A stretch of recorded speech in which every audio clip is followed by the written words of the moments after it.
ishirahamwe Rishoto libufashe kano kanya kugira ribanze rishimire leta y'u Burundi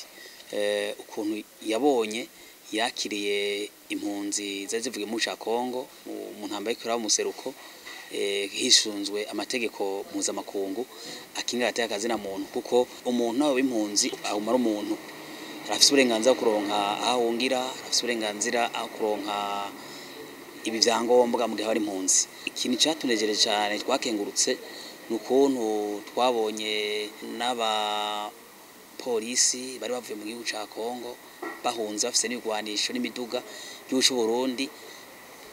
kitabahoteye cengo ngo biyicwe ariko babakingiye tukabona yuko basubije no mu gihugu cabo neza bakakigwa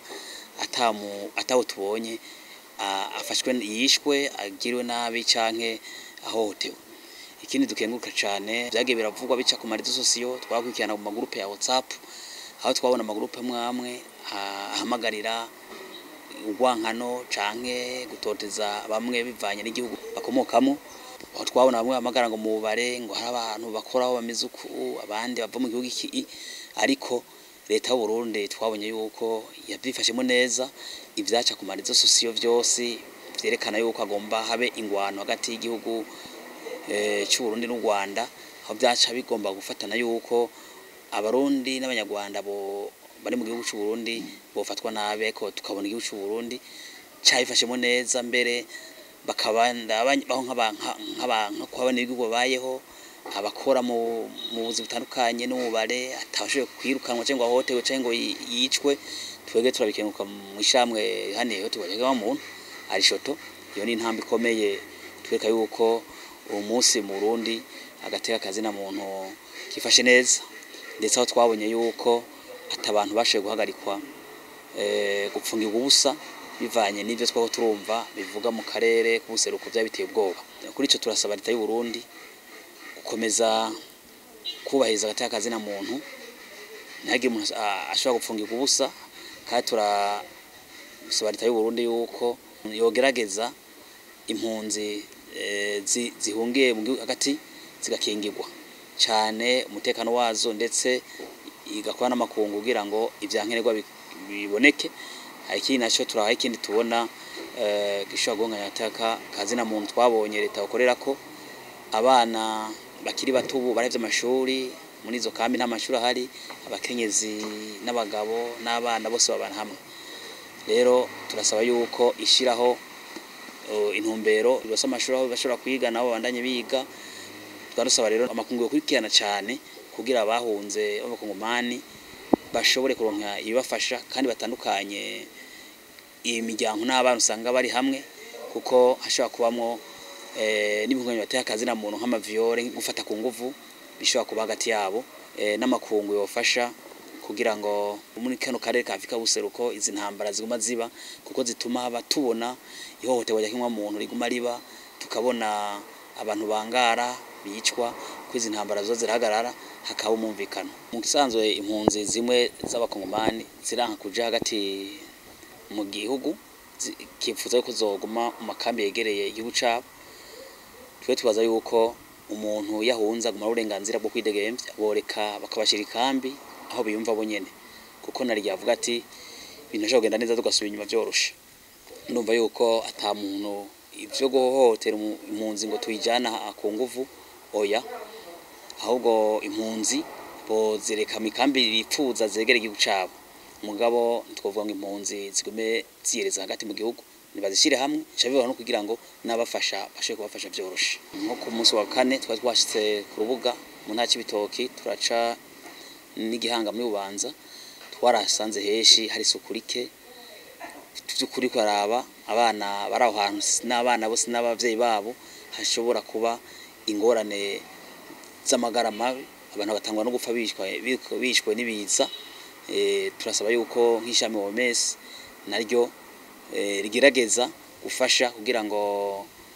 amagara y'abantu akingigwe bashireho n'utuzu twasugumwe dukwiye tumwe twunguruza kugira ngo abo bantu izo mpunzi zibandanye agateka kabo kubahirijwe nabo bashobore kubaho ejo ntadukibiza bahunze intambara nazi ingwara zibamara.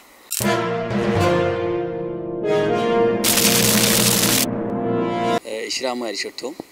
dore kwandikira nyinshi mu gihugu aho twamenyesha ivyo tuko turabona mu kigo kijeje gutunganya ivyakawa mu Burundi Odeka, aho twari tumaze kuronka amakuru ndetse n'amaraporo akwiye yuko hari abakozi bagiye kwirukanwa bidaciye mu mategeko babanje bariko barahohoterwa kandi amategeko abanje no guhunyangwa. Maraporo kwa dufise hagomba kwirukanwa abakozi 108 basanzwe batwara amastation y'amazine ya leta aho bita les chefs des usines.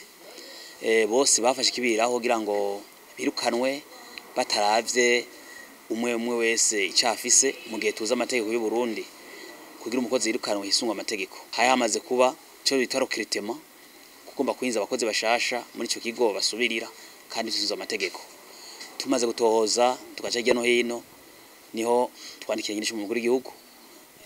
Turashima uno munsi twagomba tumenyeshe abana makungu babonye rya kire twanditse tubamenyeshe ko turakurikirana ku mwanya uko ivyo muri Odeka biko biragenda kugira ngo ntagire umwene gihugu n'umwe cyangwa umukozi ahohoterwa bivanye n'ivyumviro vyiwe canke inkomoko yiwe canke bivanye n'abakoresha inyungu babifisemo kugira ngo bashobe gushiraho abibifuza. Rero twagomba tubamenyeshe yuko tumaze kwandika twashoboye kuvugana nabo miro vyanyinshi mu mukuru w'igihugu bafise dossier baratumenyeje yuko dossier ikwirigwa turakurikirana kandi dushima cyane. Bamaze gufata yuko umuntu wese muri abo 108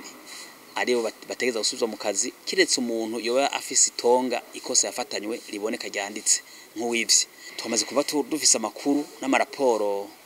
nko mu ntara zitandukanye abakozi bamaze gusubiza mu kazi. Aha turabona nko mu Kayanza twaramenye yuko umwe gusa ari watagiyemwo umateza mu bakera batwarabonye impamvu umwe twabonye yuko n'urubanza rwa Senegwa rwaraheze aho yafatanywe amatoni y'amakawa. Nico twegemeye cyo turagishima kuko turavuga ati umuntu arenganywe nk'abo ntibarenganywe mugano uko icaha agahanwa. Twegera ko hahanywe ufise icaha twebwa ivyo turabishima. Za Kayanza za Ngozi hariho abakozi twumvise bahonyene babahaye muga tukumva hari abantu bagirije yuko harimo babiri bavuga yuko umwe ngo yashinze centre de collecte cyo bitwa centre de collecte n'ahajya abantu beganize kawo. Mugabo muri ico gihe rero turavye kwa amateka avuga amacentre de collecte kesh kandi yari yemewe.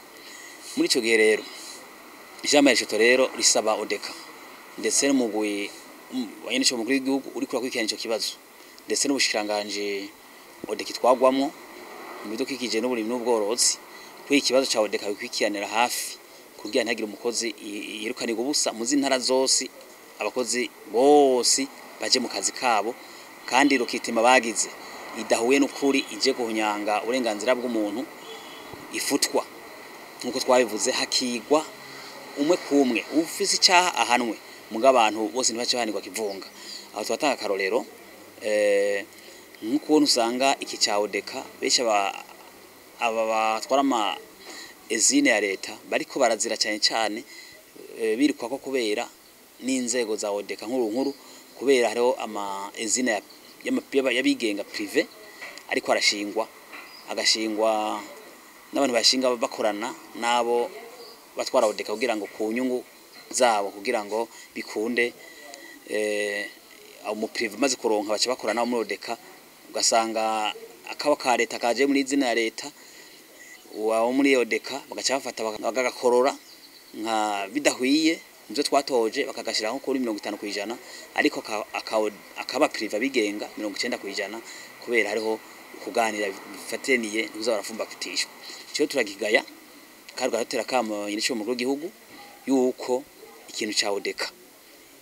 turavye ibintu amazina yabigenga ariko aratuma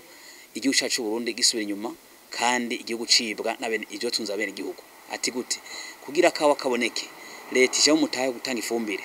ugatanga umuti wo gupoma igahimiza abene igihugu kugira ngo batera kawa hagaca aba privé za gufata za kawa zoje muri leta zikaza amera agaciro kugira gutera imbere bagacakishira ama privé ya mifuko yabo bakoranye n'abatware. Rero dusaba yuko muri Rishoto amazina ya privé afutwa hagakomezwa amazina ya leta ikawa kuva kera yari inyungu y'igihugu